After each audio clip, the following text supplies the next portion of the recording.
Afternoon, everyone. Again, I did speak a bit earlier to some of you that were here, but I'm just going to continue the theme with establishments. Obviously, it's something that's it's current. You know, we're coming into the planting season. CQ are pulling the planters into the fields this week as we speak. So, just want to basically we're going to have a look at some work again with machine learning, and please don't ask me any questions about machine learning either. Basically, this is not necessarily new work, but we've got an enormous data set from our variety trial and the ambassador program over the years, and we wanted to look at that to basically dig out some of the factors that are affecting establishment and then how those factors interact with each other. So you'll see there, it's a huge data set once again. So we've got 9 years of data across our variety trials and ambassador program. So that's incorporating about 1,261 crops across the entire industry, spread from south to north. So we've got crops that we monitor down in the southern regions. We've got crops up in the Northern Territory, Far North Queensland and WA and everywhere in between.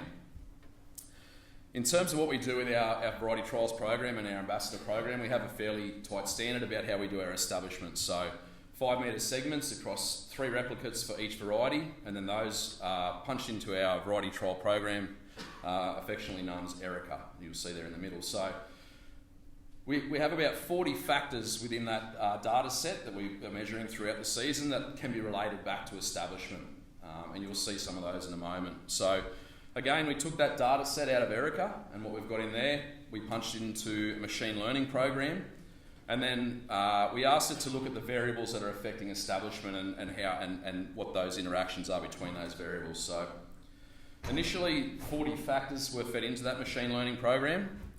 About 27 of them popped out as factors that significantly affected establishment. You'll see some of them on the left there, and there's a better slide of this coming up in a moment with a better graph, a bit more clear.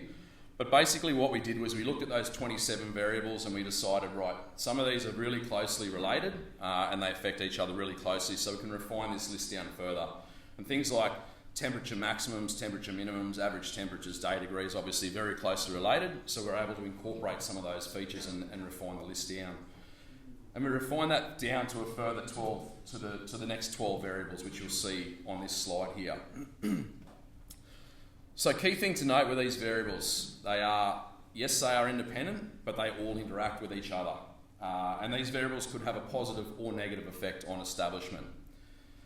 What we did then, we looked at the variables and we basically grouped them. So you'll see the colour coding in these bars on the graph there, and these will relate to the whiz-bang triangle that we came up with in our next slide that we'll sort of work out how those relationships work.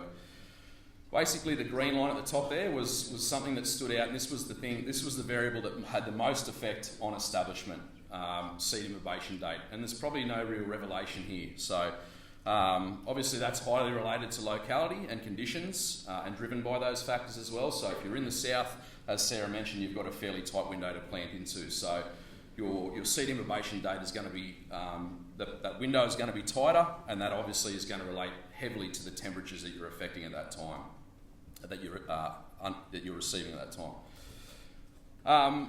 The next set of variables there are the blue ones. So, and these are directly related to temperature, as you'll see there. So the 7-day outlook, or the 1532 day degrees, and soil temperature. They're our 2 temperature-related variables.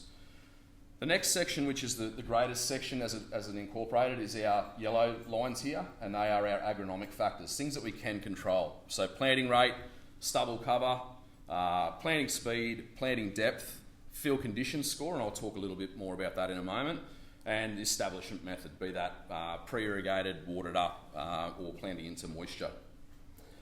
And then the pink lines there, the final set of variables are our seed quality things. So we've heard a lot about this today. So seeds per kilogram, 7-day cool germ, and 7-day warm germ, and obviously we've heard a lot about that from Hannah. So, as I mentioned, we put this into a bit of something that we could sort of look at and work out how these variables interact and just the relationship between them and what we need to consider as we're trying to establish a crop. So you'll see there those numbers that we've quantified. So 18% up the top here relates directly to seed quality. Down the right hand side in the blue, but relating back to those bars in the graph, are our temperature effects. Down the bottom, standing on its own, as was at the top of the graph, is the planting date or the seed incubation date. And then the largest factor you'll see there as a group is the agronomic factors.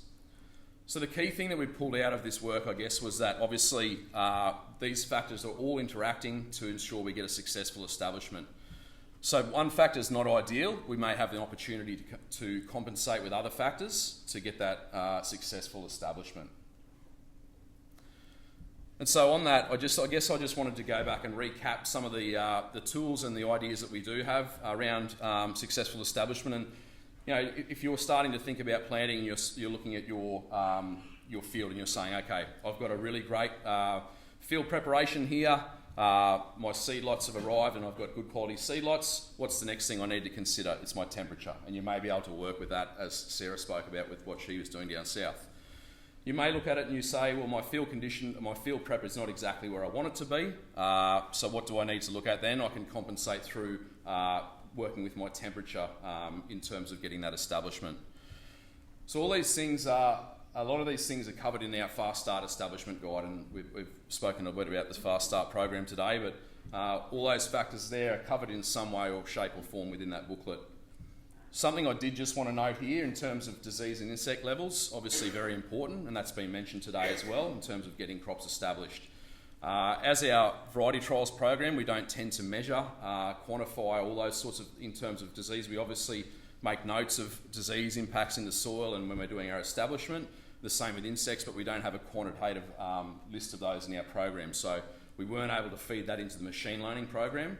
Obviously do understand that it has a great impact on establishment, so another consideration.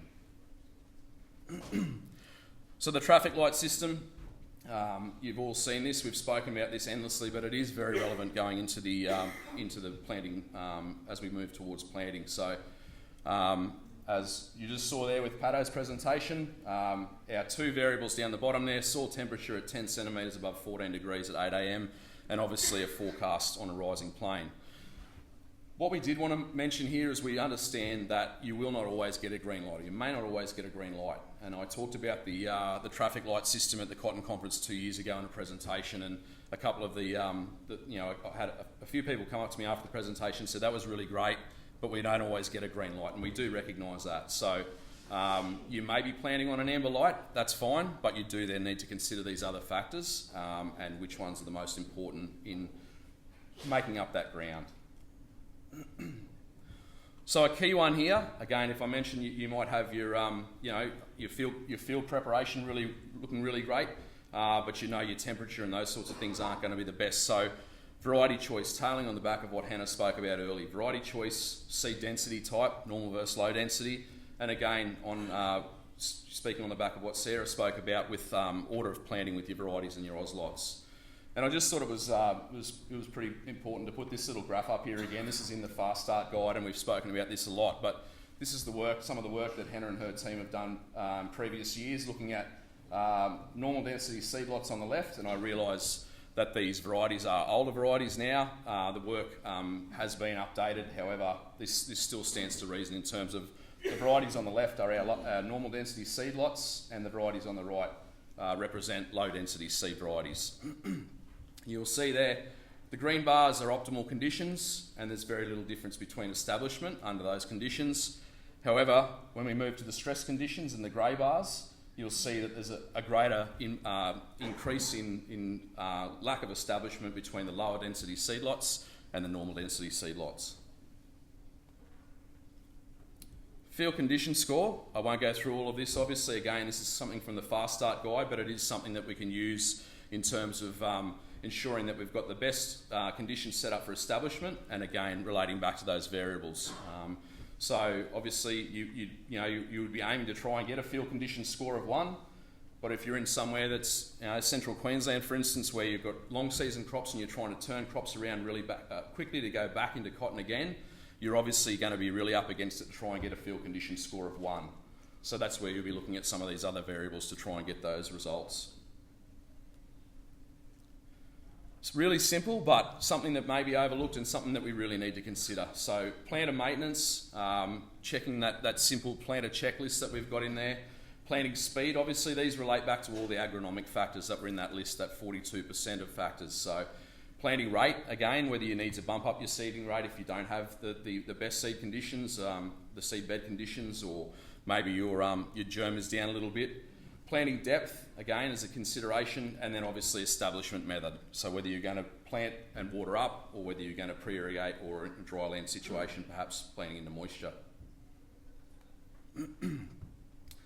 So I guess just to summarise, just wanted to touch back on the traffic light system again, and really exciting to see that Fast Start field forecast model coming through. So keep an eye out for that. I'm understanding that it's not too far away at all. So using that in conjunction with the Fast Start soil temperature network this year is going to be really important, and another tool in the toolbox to help with that establishment. And again, just to consider, those factors affecting establishment, how they all interact with each other. But the opportunity is there. If we don't have something exactly where we want it to be, use some of those other factors to try and compensate, and hopefully we can get the best establishment we can possibly get. Thank you.